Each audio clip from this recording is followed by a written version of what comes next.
कुछ कार्टून्स के ऐसे डार्क एपिसोड्स जिन्हें आप नहीं जानते थे, और ये कौन सा कार्टून था जिसे देखने के बाद बच्चे हंसने की बजाय रोने लग जाते थे। और ये एपिसोड्स इतने ज्यादा डार्क थे कि इन्हें आज तक दिखाया ही नहीं गया था। ये वीडियो बहुत ज्यादा शॉकिंग होने वाली है, तो जल्दी से इस वीडियो को लाइक कर दो, और अगर चैनल पे न्यू हो तो चैनल को सब्सक्राइब लाजमी से कर लेना। नंबर 5, आप इस टॉम एंड जेरी कार्टून्स को तो जानते ही होंगे। 1949 में टॉम एंड जेरी का एक एपिसोड रिलीज हुआ था जिसका नाम था हेवन पर। स्टार्टिंग होती है टॉम से, जो कि एक फायर प्लेस के पास बहुत ही आराम से लेटा होता है। उसी वक्त जेरी टॉम को सोया हुआ देखकर पास वाली चेयर के पीछे छुप जाता है। फिर जेरी टेबल के ऊपर चढ़कर एक कैंडल के पीछे छुप जाता है और इधर उधर देखता है कि कोई आया तो नहीं। तो उसी वक्त टॉम तलवार उठाकर जेरी को मारने की पूरी कोशिश में रहता है। जैसे ही जेरी बिस्कुट उठाने की कोशिश करता है तो टॉम उसके ऊपर हमला कर देता है। तो जेरी अपनी जान बचाकर भागता है और टॉम उसके पीछे भागने लग जाता है। जेरी फिर सीढ़ियों के ऊपर चढ़ जाता है और टॉम उसे नीचे लाने के लिए कारपीट को अपनी तरफ खींचता है, और कारपीट के साथ एक बड़ा पियानो नीचे आता आता टॉम के ऊपर गिर जाता है, जिसकी वजह से टॉम की डेथ हो जाती है। लेकिन यह दुख की बात नहीं है। टॉम के मरने के बाद उसकी साउल आसमान की तरफ चली जाती है, जहाँ पर एक सोने से बनी हुई ट्रेन उसका वेट कर रही होती है। उसी वक्त एक बैग में बंद 3 बिल्ली के बच्चे आते हैं जिन्हें कई एपिसोड में दिखाया गया है, और वो एक बैग से बाहर निकलते हैं जिससे पानी भी गिर रहा होता है। इस एपिसोड को देखने के बाद काफी लोगों ने यही कहा था कि किसी ने इन बच्चों को बैग के अंदर बंद करके एक दरिया के अंदर फेंक दिया था।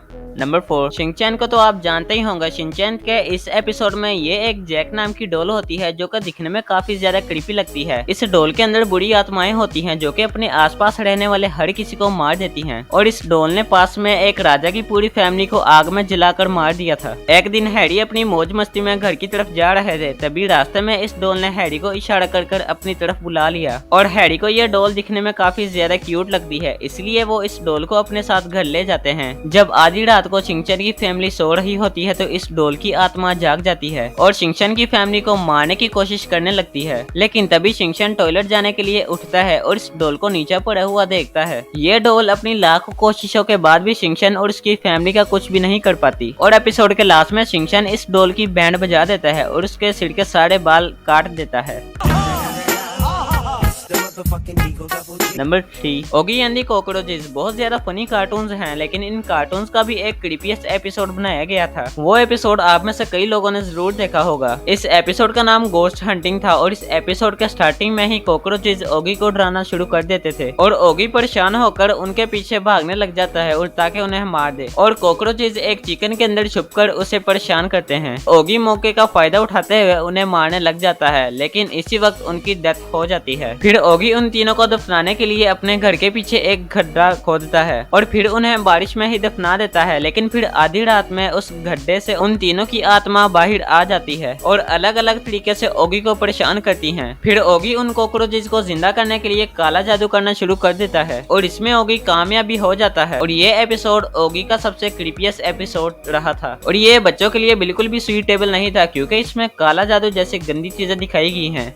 नंबर 2, निंजा हथौड़ी के इस एपिसोड में पूरे शहर के अंदर ये अफवाह फैली हुई थी कि उनके स्कूल में भूत आ गए हैं, इसीलिए ये तीनों दोस्त भूत की फैली हुई अफवाह को चेक करने के लिए स्कूल जाते हैं। लेकिन स्कूल में जाने के बाद उनके साथ अजीब हरकतें होना शुरू हो जाती हैं। सबसे पहले उन्हें स्कूल के प्रिंसिपल की पुरानी स्टैचू हिलती हुई दिखाई देती है, फिर वहाँ से वो भाग जाते हैं और पूरे स्कूल के अंदर उनको व्हाइट कपड़े से बनी हुई चीजें उड़ती हुई दिखाई देती है। फिर इस भूत का मुकाबला हमारा निंजा हथौड़ी करता है, तो पता चलता है कि ये हरकतें अमारा का पालतू बिल्ला कर रहा है। लेकिन ये तो ट्रेलर था। इस राज खुलने के बाद ये सब मिलकर उन दोनों को डराने लग जाते हैं। इसके बाद एक सीन में निंजा हथौड़ी को उस लड़की की शैडो मिरर में दिखाई ही नहीं देती, लेकिन इस पर वो ज्यादा ध्यान नहीं देता। इसके बाद ये सब मिलकर एक ग्रुप फोटो लेते हैं। फिर जब सुबह ये सब दोबारा इस फोटो को देखते हैं तो इन्हें बहुत ज्यादा झटका लगता है। इनकी पिक्चर में से यूमी को गायब हो चुकी थी। तभी वो इनके पास आकर माफी मांगती हुई कहती है कि सॉरी, मेरी तबीयत कल रात को खराब थी जिसकी वजह से मैं स्कूल नहीं आ पाई, जिसे सुनने के बाद सबकी आंखें खुली की खुली रह गई थी। नंबर 1 पर है डोरेमोन।